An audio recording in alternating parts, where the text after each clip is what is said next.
ना 7 साल जो मैं इनसे पैसे अभी उधार ले रहा हूँ, तो मेरे को देना पड़ेगा इनको 8,90,000 रुपए ब्याज।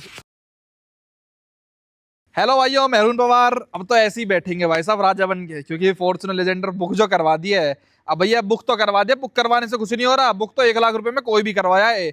बात है जो बाकी के 55-56 लाख रुपए हैं वो कहाँ से आएंगे भाई। फाइनेंसेस के बारे में आज मैं आपको बात बताने वाला हूँ कि भैया कहाँ से पैसों का जुगाड़ हो रहा है। क्यों भाई, मैं ये बता दूं सबसे पहले, क्योंकि मैंने आज तक जितनी भी गाड़ियां ली है ना भाई, चाहे वो थार रोक्स हो, स्कॉर्पियो एन हो, पीछे खड़ा हुआ झोटा हो, एंडेवर, ये सारी मैंने फुल कैश में लेके आया था। और भाई मेरी इस आदत की वजह से अब ये कुछ भी लगा लो कि मुझे लोन का मतलब लोन ना लगता था या मुझे उधार किसी की नहीं लेनी पसंद, तो मेरा सीए बड़ा परेशान था उस चीज से कि भैया कैसे मैं इसको एडजस्ट करूं, कैसे दिखाऊं। तो वो मेरे को सीए वगैरह बड़े समझाते हैं कि गाड़ी हमेशा लोन वगैरह कराओ। तो मैंने सोचा इस बार चलो लोन ही ट्राई करते हैं, और उन्होंने भी मेरे को समझाया कि 55-56 लाख रुपए की गाड़ी फुल कैश लेना कहीं भी कोई अच्छा ऑप्शन नहीं है। अब मेरा जितनी भी गाड़ियां उठा के देखोगे, जितनी भी मेरे पास Victoris, Kia Seltos, Thar rocks, Endeavour, Fortuner, जितनी भी गाड़ियां रही हैं हमेशा फुल कैश ही रही हैं। आपको किसी भी हाइपोथेकेशन वगैरह आरटीओ का नहीं दिखता है। लेकिन भाई उन्होंने साफ मना कर दिया कि आपको फॉर्च्यूनर के लिए लोन लेना पड़ेगा, और लो आप।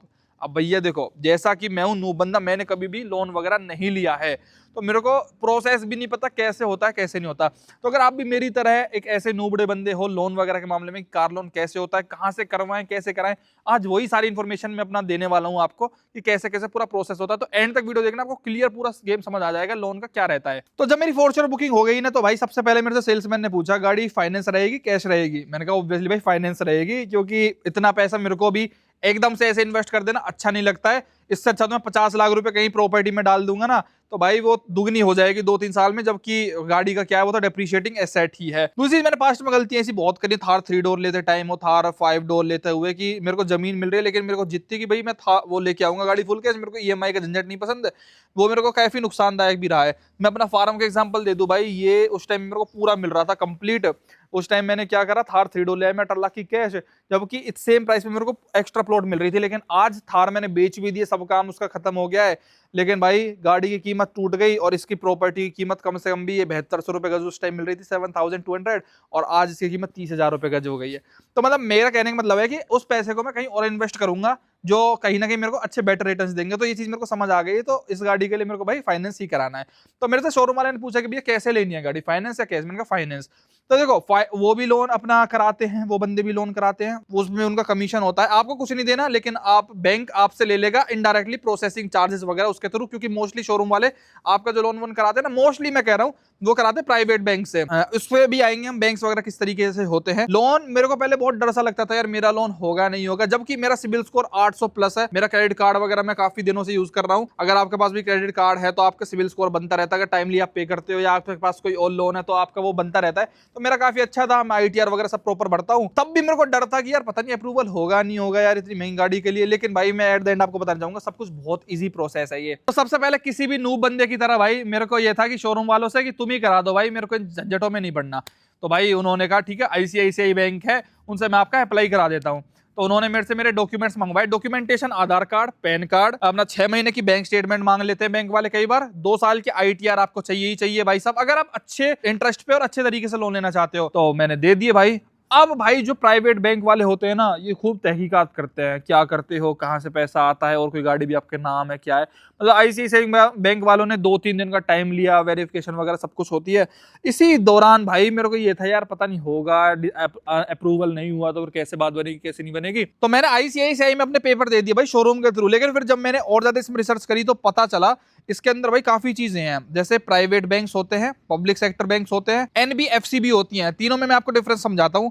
जो पब्लिक सेक्टर बैंक होते हैं अपने वो होते हैं सरकारी, जैसे एसबीआई हो गया, पीएनबी हो गया, यूनियन बैंक हो गया, कैनरा बैंक हो गया, bank of Maharashtra, bank of India, जो इस टाइप के बैंक्स है ना जिसमें मोस्टली लोगों का कम का खाता होगा, वो सारे आते हैं पब्लिक सेक्टर बैंक्स में। पब्लिक सेक्टर बैंक्स का एक फायदा ये होता है उनमें सबसे ज्यादा लोअर इंटरेस्ट रेट्स मिलते हैं, ट्रांसपेरेंसी पूरी रहती है, प्रोसेसिंग फीस वगैरह कुछ भी हिडन नहीं रहती है, आप कभी भी चाहो प्रीपेमेंट कर सकते हो कि भैया आप आपने 30 लाख का लोन लिया, आपके पास 25 लाख आ गए तो आपने भर दिए, कोई आपसे एक्स्ट्रा चार्ज नहीं लिया जाएगा। इसके अब सरकारी चीज के फायदे बहुत है तो थोड़े नुकसान भी है भाई। ये आपका बहुत ज्यादा पेपर वर्क देखते हैं, इनका अप्रूवल का प्रोसेस बहुत टफ रहता है भाई, बहुत सारी डॉक्यूमेंट इनको चाहिए, स्लोअर प्रोसेस होता है, सरकारी काम है तो स्लो रहता है इनका काफी प्रोसेस। और ये एक सिविल स्कोर भाई अच्छा मांगते ही मांगते हैं, वरना ही नहीं करते। दूसरे नंबर पे आते हैं भाई आपके प्राइवेट बैंक्स। इनके जो इंटरेस्ट रेट होते हैं ना कहीं ज्यादा होते हैं, इनकी प्रोसेसिंग थोड़ी सी ज्यादा जल्दी होती है, मतलब एक दिन के अंदर अंदर आपका प्रोसेस भी कर देंगे, अप्रूवल कर देंगे। लेकिन इनका वही बात है, इंटरेस्ट रेट ज्यादा होता है, प्लस इनका जो ट्रांसपेरेंसी है वो कम रहती है। इनके हिडन चार्जेस बहुत रहते हैं भाई, प्रोसेसिंग फीस के नाम से आपसे बहुत ज्यादा पैसा ले लेते हैं। कल को आप प्रीपेमेंट करने जाते हो तो आपसे 3%, 5% मुंह मांगी रकम इनकी HDFC, ICICI, एक्सिस बैंक, ये प्राइवेट बैंक हो गए अपने, ये जितना मर्जी इनका आपके सिविल स्कोर के ऊपर डिपेंड करता है कितना भी आप सबसे इंटरेस्ट रेट चार्ज कर लेते हैं। लेकिन इन लोगों को भी आपकी प्रॉपर भाई 2 साल की ITR, अच्छा सिविल स्कोर, ये सब चीजें चाहिए होती है, मतलब एक प्रॉपर इनकम प्रूफ चाहिए होता है। प्राइवेट बैंक हो, पब्लिक बैंक हो, ये दोनों चीजों में आपको सिविल स्कोर, ITR अच्छा चाहिए ही चाहिए। और इनमें भी एक्सेप्शन है, जैसे एक्सिस हुआ, वो NIP यानी कि नॉन इनकम प्रूफ पे भी कहीं ना कहीं लोन कर देते हैं। लेकिन भाई अगर आपके पास कुछ भी नहीं है, ना आपका सिविल स्कोर है, ना आप ITR भरते हो, ना अकाउंट स्टेटमेंट कुछ अच्छी है, ना सिविल स्कोर अच्छा है, तो कोई निराश होने की बात नहीं है कि मेरा गाड़ी का सपना कैसे पूरा होगा। भाई इंडिया इधर सब चलता है, वैसे भी आपको गाड़ी मिल जाएगी, लेकिन आपके जेब में दम होना चाहिए। NBFC करके एक चीज होती है जिसको बोलते हैं नॉन बैंकिंग फाइनेंशियल कंपनी, मतलब इनका काम ही सिर्फ फाइनेंस करना होता है, इनका बैंक नहीं है। जैसे पब्लिक सेक्टर बैंक और प्राइवेट सेक्टर बैंक हो गए ना, वो अपना बैंकिंग सर्विसेज भी है, उनकी आप लेन देन, उनके खाते वाते रहते हैं, उनके आप प्रॉपर, उनके बहुत सारी सर्विसेज रहती हैं।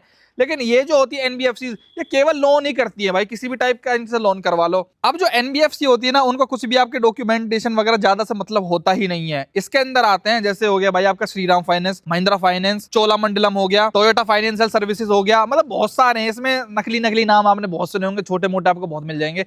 इनको ना आपके ज्यादा डॉक्यूमेंटेशन से मतलब होता है, ना कोई सिविल स्कोर से, तो कम से कम डॉक्यूमेंटेशन में विदाउट प्रूफ वगैरह आपका इजीली लोन अप्रूव कर देते हैं भाई। लेकिन सबसे मोटी दिक्कत जो मैंने जिक्र करा ना कि जेब में दम होना चाहिए, भैया इनका जो इंटरेस्ट रेट होता है ना वो बहुत ज्यादा होता है, प्रोसेसिंग चार्जेस बहुत ज्यादा होते हैं। प्रीपेमेंट कल को करने जाओगे तो पूरा कमर तोड़ देंगे, प्रोसेसिंग फीस बहुत ज्यादा हाई रहती है। मतलब इनसे पैसा लेना एक तरीके से ये हो गया कि भैया आप दब जाओगे, लोन तो ले लोगे, गाड़ी तो मिल जाएगी, लेकिन कल को आपको बिल्कुल बुरी तरह से सताएंगे। और कल को अगर आपने लोन नहीं भरा तो पब्लिक सेक्टर बैंक वगैरह ज्यादा, गवर्नमेंट बैंक ट्राई करते हैं कि सेटलमेंट कर लें या कुछ बात करके कर लें। प्राइवेट बैंक और NBFC जो होती है, ये भैया देखिए थे कि EMI भर रहे हो नहीं भर रहे हो, उसके बाद टोल टैक्स पे गुंडे, रोडों पे उनके गुंडे आपकी गाड़ियां पकड़ने लग जाते हैं और फिर जो आपकी बेइज्जती करते हैं ठाडे से, वो अलग ही रहता है। और सबसे बुरा हाल रहता है ये NBFC जो आराम से आपको लोन दे रहे हैं ना, ये भाई साहब बेइज्जती करने में कसर नहीं छोड़ते हैं भाई, गाड़ी रुकवा के बदतमीजी करनी, बॉडीगार्ड, बाउंसर, मतलब गुंडे पाल रखते हैं एक तरीके से कि भैया या तो किस्त दो, नहीं तो गाड़ी को जब्त कर ले जाएंगे, उठा ले जाएंगे। तो इनमें बड़ी दिक्कत होती है। तो मेरी एक चीज क्लियर थी भाई कि लोन लूंगा तो पब्लिक सेक्टर बैंक से लूंगा, अदरवाइज या मैक्सिमम प्राइवेट सेक्टर बैंक से, क्योंकि फर्स्ट टाइम ले रहा हूँ, मेरे को आइडिया नहीं पब्लिक सेक्टर बैंक मतलब जो सरकारी बैंक है वो मुझे लोन देगा नहीं देगा। तो और NBFC पे तो जाना ही नहीं है, गाड़ी कैंसिल करा दूंगा, लेकिन उसमें नहीं जाना है भाई लोन के मामले में, या कैश ले आऊंगा भाई, इतना भी मेरे को डर नहीं लग रहा है उस चीज से। लेकिन NBFC, Mahindra finance, Shriram finance पे तो जाऊंगा भी नहीं। लेकिन भाई वही है, ये डर तब तक था जब तक भाई मुझे ये था कि अप्रूवल होता कैसे है, कैसे नहीं होता है। मैंने बताया आपको मेरी ICICI में फाइल लगी हुई थी, वहां पे वो अपना प्रोसेस काम कर रहे थे, जो वो पूछे जा रहे थे मैं उनको बता रहा था। जैसे वो यही चीज पूछते आपके पास और कोई गाड़ी भी है आपके नाम पे तो RC भेज दो, या फिर आप रहते कहाँ पे हो, करते क्या हो, तो वो सब चीजें वो ट्रैक करते हैं, कोई और लोन भी लिया है। इसी बीच में भाई साहब मेरी मुलाकात होती है अपने एक सब्सक्राइबर भाई से, जिनका काफी अच्छा रेफरेंस था, काफी अच्छी जान पहचान थी यूनियन बैंक, जो एक सरकारी पब्लिक सेक्टर बैंक है, उसमें। उनका मेरे पास कॉल आया कि अरुण भाई क्यों परेशान हो रहे हो, आ जाओ मैं करा देता हूँ। तो भाई मैंने देरी ना करते हुए फटाफट उनके पास गया। वीडियो देख रहे हो भाई, स्कोट में लेके जा रहा हूँ क्योंकि लेजेंड भाई वेट कर रहा है मेरा। लेजेंड बोले तो भाई लेजेंडर। चलो भाई अब जरा बैंक चलते हैं। दीपक भाई, one of our subscribers, called me and he said कि लोन हो जाएगा। जब तक आप लोन नहीं कराते जब तक धक धक रहती है दिल में, हाँ। कि पता नहीं क्या होगा नहीं होगा, कहीं हम डिफॉल्टर तो नहीं है, जबकि आप सब कुछ ओके होते हो। रिजेक्शन का डर था मुझे भी। ये होता है ना, हाँ। वो एक रहता है। जब आपका फर्स्ट बार ले लोगे ना, हाँ। आप 1 लो 2 करोड़ लो, आपके सिविल पे डिपेंड हो जाता है कि आपकी EMI कितनी स्मूथ चल रही है। उसी पे मेन चीज तो सिविल होता है। और सिविल आपका वैसे भी अभी अच्छा, आप 8 बता रहे, जिनसे मैं कराऊंगा अभी आपको मिलाऊंगा। अगर आप क्लोजिंग करोगे आपका 1 रुपया नहीं है, सिर्फ आपकी जो प्रोसेसिंग चार्ज है प्राइवेट में मेरे ख्याल से 30, 35, 40 भी लग जाती है। यहाँ पर आपके 10 से 12 हजार रुपए शायद लगे, और शायद कम भी लग सकते, इतने ही लगेंगे। अच्छा। इसके अलावा आप एक किस्त भरो और दूसरी में आप सारा बंद कर दो, कोई दिक्कत नहीं है, पूरा बंद कर दो, कोई एक्स्ट्रा चार्ज नहीं है। लेकिन ये पब्लिक सेक्टर बैंक वाले मुश्किल से देते हैं ना कई बार लोन, तो ये वो अपने जब तक आपके पूरे पेपर नहीं निचोड़ लेते हैं ना, हाँ। कि आप लोग 10 लाख का लोन और 1 करोड़ की प्रॉपर्टी की हाँ। गारंटी हर चीज की रखवा लेते हैं। फिर आज के टाइम में गारंटर भी मांगते हैं, हर चीज मांगते हैं। वही तो बात है ना भाई, प्राइवेट वाले इतना ज्यादा माथा पच्ची नहीं करते, वो दे देते हैं क्योंकि उनको पैसा बनाना है। आप और हम ना ऐसे घर से है कि आप और हम ना कैश खरीदने में विश्वास रखते हैं। हाँ जी, हाँ जी, हाँ जी, कि भैया ये चाहे 10 हजार की EMI हो, टेंशन रहती है। मैंने कहा आप नगद खरीदो, टेंशन पे सो, ये चीज रहती है। लेकिन ये चीज लेना चाहिए, ये बन चुका है, क्योंकि लोग है तो बढ़िया है, उसमें आप गवर्नमेंट की नजर में भी रहोगे, आपने लोन ले रखा, उसमें बेनिफिट भी मिलता है ITR में, ये चीज है। लेकिन दीपक भाई मैंने तो जैसे कुछ ज्यादा ऐसे खास डॉक्यूमेंट्स दिए नहीं है, अपना कैसे अप्रूव हो गया है ये इतनी जल्दी? पब्लिक सेक्टर बैंक से, वो भी ये जाटों का लोन है। नहीं भाई, he is very good in this finance and all this, मतलब इनका काफी गुड बिजनेस है और काफी अच्छी रिलेशन है बैंक से। तो ऐसा उन्होंने मेरा कुछ भी नहीं देखा कि प्रॉपर्टी कितनी है यार, कुछ मतलब वो निचोड़ने वाली चीज नहीं करी। बोलते हमारे भाई ये बात करते तो देखने क्या है, यही रिलेशन होते हैं। तो भाई यूनियन बैंक हम बेइज्जती महसूस समझते हैं कि यार कोई पूछताछ कर रहा है, समझ, ये चीज होती है हम आपके हमारे उसमें। मुझे इसी बात का डर था, इसीलिए मैं कभी लोन लिया ही नहीं, मेरे को कि चाहिए ही नहीं लोन। अगर कोई गांव में आ गया हमसे पूछने, कोई भाईचारा भैया ये लोन ले रहा, अरे यार दिन खराब है भैया, वो उल्टा ये चीज होती है हमारे यहाँ इसमें, और कोई बात नहीं है। चलो भाई अंदर प्रोसेस देखते हैं, मैं आपको आके बताता हूँ क्या रहता है क्या नहीं रहता। पहले डॉक्यूमेंटेशन अपना कर लेते हैं, और एक दिन नहीं लगता भाई अप्रूवल में, कल ही हो गया था, 2 घंटे में अप्रूव हो गया था। कह रहे आ जाओ और साइन कर दो, और उसे डिलीट कर देना फिर। कोई लोन आ गया, भाई साहब बच्चे क्या करते हैं, आप क्या करते हो, तो हमारी पूछताछ कर रहे हैं, वो उन्हें गिल्टी सी महसूस होती है कि यार की बेइज्जती हो रही है तो हमारी। हम उस चीज को नहीं सोचते यार, लेकिन ये आगे हमारा अच्छा बनेगा। लेकिन ये जाटों में कुछ ऐसा है हमारे। दीपक भाई मैं बताऊँ मेरे साथ क्या प्रॉब्लम हो रही थी। अब वो पूछते हैं आप क्या करते हो, मैं कहूँ यूट्यूबर हूँ। अब वो समझते ही नहीं यूट्यूबर मतलब ठीक है, वो तो ठीक है, और क्या काम है। बैंक वाले क्या समझते, बैंक वाले समझते कि अगर आपको प्राइवेट कंपनी से आपको महीने की एक इनकम फिक्स आ रही है, वो उसका समझते हैं इनकी इनकम है। वो यूट्यूबर के अगर आपकी 2 लाख भी आ रही है उसको वो नथिंग समझते हैं, बिल्कुल नथिंग ही समझते हैं। अब क्या यूट्यूबर तो ठीक है, बाकी और क्या करते हो। और उसके बाद देखो कितने फोन आएंगे, हाँ जी क्रेडिट कार्ड आप हमसे ले लो बिना डॉक्यूमेंट के, कितने फोन आएंगे। हो गया भाई काम 35 अपना, done done done done, sign वाइन करके सेटअप सेट। बहुत बहुत thank you so much Deepak भाई जी, भाई रिलेशन इनके अच्छे हैं ना।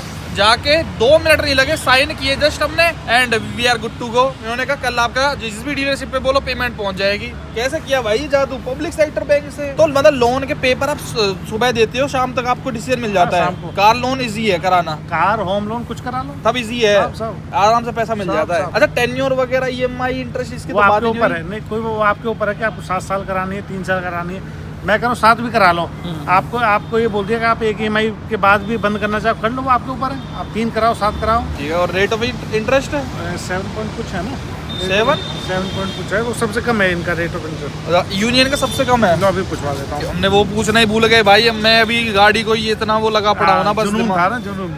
मेरे को यही नहीं पता क्या हुआ है अंदर क्या नहीं हुआ, तो दिमाग ऐसे घूम गया उसमें ही बस। अभी पूछ रहा था। हाँ सर, एक इसका रेट ऑफ इंटरेस्ट भूल गए थे पूछना, कितना है इसका जी? 7.7। ठीक है, टर्नओवर तो अपने ऊपर है सर, हम 5 करवाएं 7 करवाएं। अच्छा प्री पेमेंट क्लोजर कोई चार्ज ऐसा नहीं है? 7.7% पे कहाँ मिल रहा है आजकल लोन भैया। ये यूनियन बैंक में मैंने जैसे डॉक्यूमेंट्स वगैरह दिए ना, अब मानोगे नहीं भाई, 1 घंटे के अंदर अंदर मेरा पूरा अप्रूवल आ गया। इन्होंने कहा हम 30 लाख तक का लोन आपका इजीली कर देंगे, एंड आई वाज श्योर कि मतलब क्या सीरियसली, मतलब मेरा भरोसा ऐसा हो गया ना कि भगवान को जब जो चीज दिलानी होती है ना वो कैसे भी दिला देते हैं। मतलब जहां पे मेरे को लग रहा था कि मेरा कोई लोन कहीं से होगा नहीं होगा, वहां पे यूनियन बैंक, भाई मैं इतना खुश इतना खुश इतना खुश। फिर उन्होंने मेरे से बोला कि ना आपके घर पे एक बार हम ये थर्ड पार्टी बंदे को दे देते हैं कि आपके घर पे एक बार वेरिफिकेशन होनी है, आप एक बार वो और करा देना और आपका लोन हम डिस्पर्स कर देंगे। अब बताता हूँ भाई मैं नेक्स्ट स्टेप क्या होता है कि वो लोग आपके घर वेरीफाई करने के लिए आते हैं। जैसे मेरे डॉक्यूमेंट्स में मेरा शहर वाला घर आपने ज्यादा देखा नहीं होगा, लेकिन ये हम पहले यहीं पे रहते थे, अभी हमारे रिश्तेदार रहते हैं। तो रिश्तेदार लोन वाले यहाँ पे आए तो आपसे क्या क्या पूछा गया था? ये पूछा था कि अरुण रहता है यहाँ पे, अरुण रहता है क्या नहीं रहता, मतलब बेसिकली वो ये देखते हैं कि भाई कोई ठिकाना भी है डॉक्यूमेंट्स में। तो ये हमारा घर था, तो इसी को पर फोटो वगैरह खींचते हैं, क्या करते हैं फोटो खींचते हैं। तो लोन वाला जो बैंक वाले होते हैं वो क्या करते हैं ना, थर्ड पार्टी किसी को भी आपका पकड़ा देते हैं, भाई थर्ड पार्टी की इसका वेरीफाई करके आओ। तो वो लोग आते हैं, चेक करते हैं घर पर है प्रॉपर। और एक और बात भाई, उनको अंदर घुसने की अनुमति नहीं होती है। एक बिजली का बिल लेते हैं वो जरूर से, लेकिन अंदर नहीं आते भाई, ये एक अच्छी चीज है उनकी। हालांकि जो मैंने एक ICICI में भी अप्लाई करा था, उन्होंने तो मतलब फोटो मंगवा लिए थे ऐसे वहीं से बैठे बैठे कि फोटो भेज दो बाहर मेन घर का और अंदर का थोड़े बहुत एक आध कमरों का ऐसा फोटो भेज दो कि हाँ रियलिटी में एग्जिस्ट करता है नहीं करता है। अब मेरे को नहीं पता कि हर बैंक का अलग अलग है क्या नहीं, क्योंकि ICICI वाले ने सिर्फ फोटो मांग लिए थे। ICICI से भी मेरा अप्रूव हो गया, मैं आपको बता दूं, वही 30 लाख रुपए का। और यूनियन बैंक वाले खुद आए घर पे और उन्होंने घर के फोटो वोटो लिए, खुद ने लिए थे ना उसने तो फोटो। हाँ खुद लिए। जरूरी नहीं है कि आप ऑन द स्पॉट उधर अवेलेबल हो नहीं हो, आपके बेस पे कोई भी, जैसे हमारी सिस्टर थी तो उन्होंने कह दिया था हाँ मेरा भाई है, हमारे घर पे ही रहता है, मतलब ये हमारा ही घर है और बिजली का बिल जो है वो मेरे डैड के नाम आता है, मेरे पापा के नाम, तो उन्होंने एक बिजली का बिल ले लिया था भाई। बस आपका घर वगैरह वेरीफाई होता है भाई लोन। वैसे इसी बात से मेरे को थोड़ा सा ये था कि घर क्यों आ रहे हो भाई तुम, घर क्यों वेरीफाई कराना है, क्योंकि गिरवी तो हमारी गाड़ी रख रहे हो ना तुम, तो घर का क्या ही करोगे।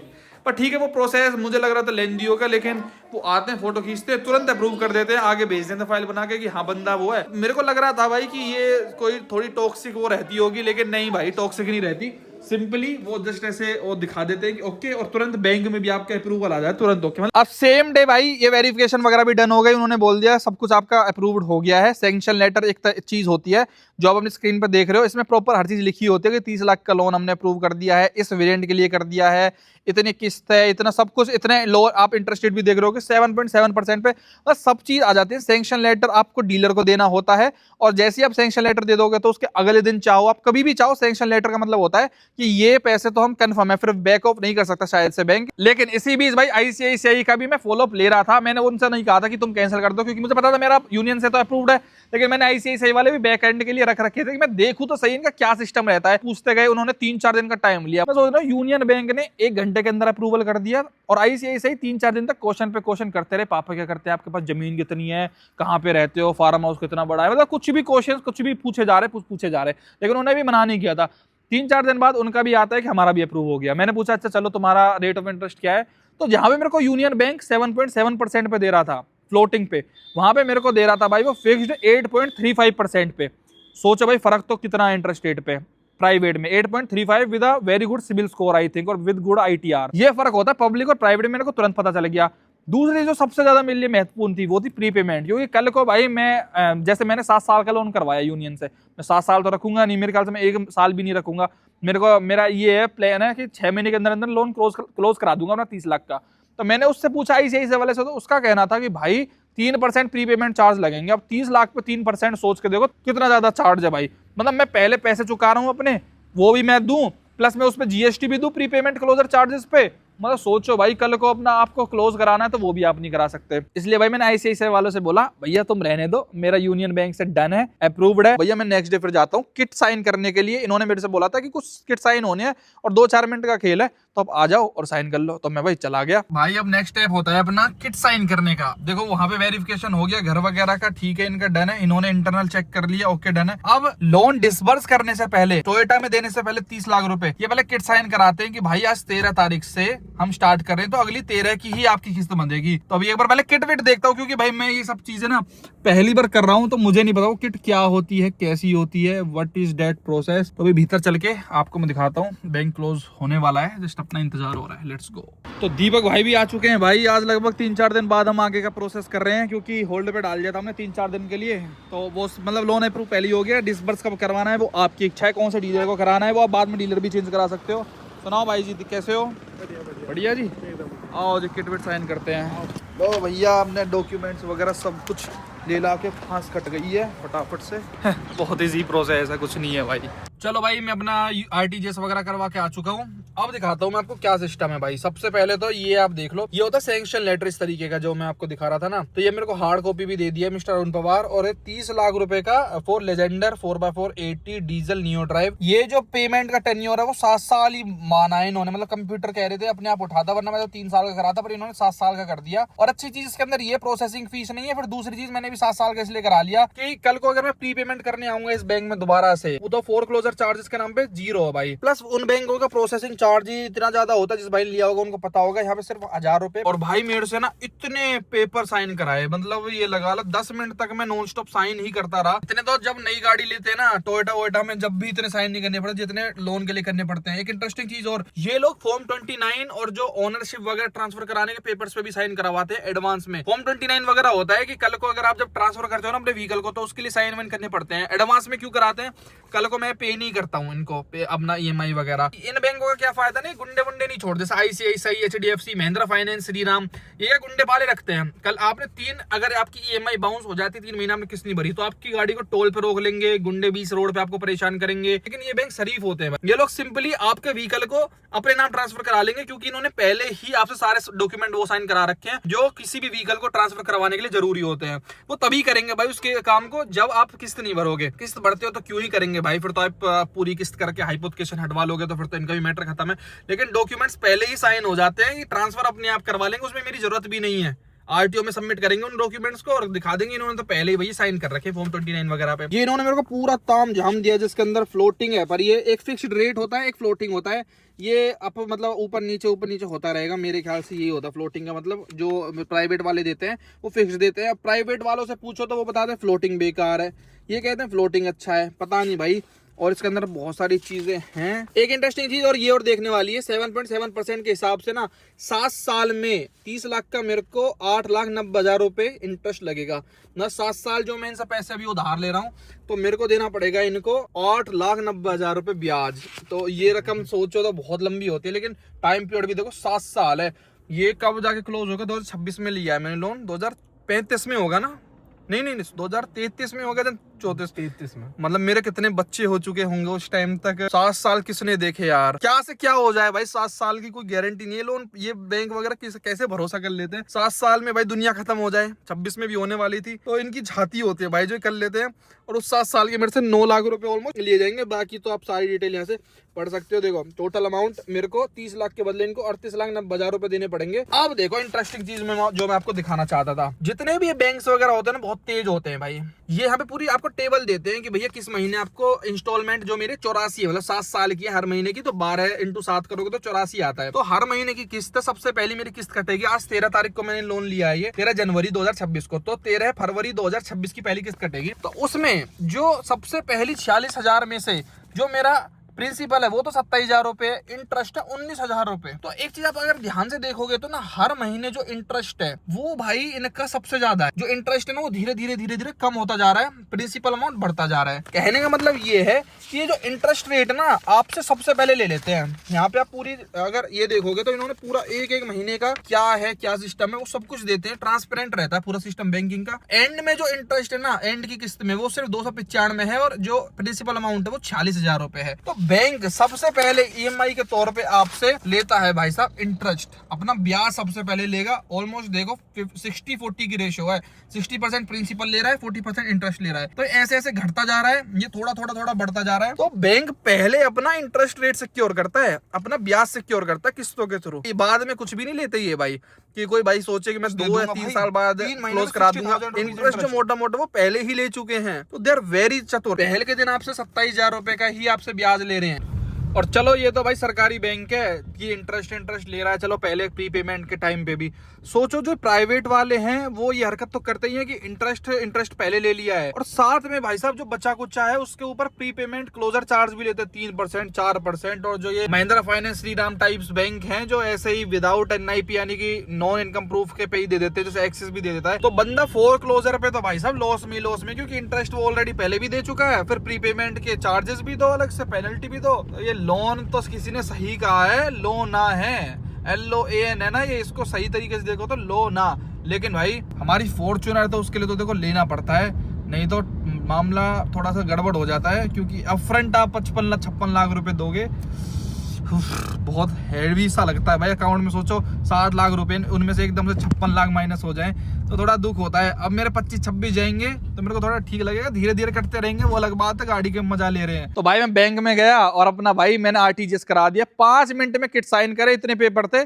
और भाई तुरंत के तुरंत मेरा लोन जो है वो भी अप्रूव होके डीलर के खाते में तुरंत 5 मिनट में उन्होंने RTGS कर दिया। और मेरा जो HDFC का मेन अकाउंट जिसमें मैं यूज करता हूं उसमें ई मैंडेट करके कुछ चीज होती है, वो बना दिया उन्होंने कि हर महीने 13 तारीख को मेरे 46,000 कुछ रुपए जो मेरी EMI बनी है। तो भैया लोन वोन हो गया है। अब तो बस डीलर बुला रहा है कि भाई पैसे वैसे सारे आ गए हैं, जो मेरे को मेरे बाकी के 26 लाख करने थे 30 लाख से अलग, वो भी मैंने डीलर को ट्रांसफर कर दिया। अब तो उनको यही आ जाओ अपनी गाड़ी आप अपने ले जाओ, PDI करके जब आपका मन करे, गाड़ी आपकी खड़ी हुई है भाई। तो मतलब पहले जो मैं इतना डर रहा था ना कि भैया बहुत ज्यादा ऐसे महंगा है, कैसे होगा loan, it is very simple process, 1 दिन के अंदर सारा काम हो जाता है। आप सभी भाइयों का मैं बहुत बहुत धन्यवाद करता हूँ भाई। और जल्दी अपनी गाड़ी के PDI करके डिलीवरी भी आपको दिखाएंगे। और इतने कम इंटरेस्ट रेट पे गाड़ी मिली है ना कि मजा ही आ गया है भाई। और वो भी किस्मत जब होती है ना, देखो भाई सरकारी बैंक से लोन और सब चीजें, भाई बस grateful to God for all this, thank you so much. और कोई डाउट हो लोन वगैरह के रिगार्डिंग तो अब तो मेरे को पूरी नॉलेज और पूरा एक्सपीरियंस हो गया इस चीज़ के बारे में।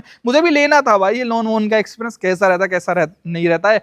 तो मैंने इसलिए करवाया। और कोई डाउट और कुछ और ढंग से समझ ना हो तो भाई मेरे को कमेंट कर सकते हो, मैं आपको और अच्छे समझाने की कोशिश करूंगा, क्योंकि भी ताज़ा सारी इन्फॉर्मेशन नॉलेज दिमाग में घुस गई है। वीडियो ज़्यादा लंबी नहीं हो इसलिए मैंने थोड़ा शॉर्ट में इस चीज़ को रखा, हालांकि अब भी बहुत लंबी हो गई है, लेकिन स्टिल आप सभी का धन्यवाद।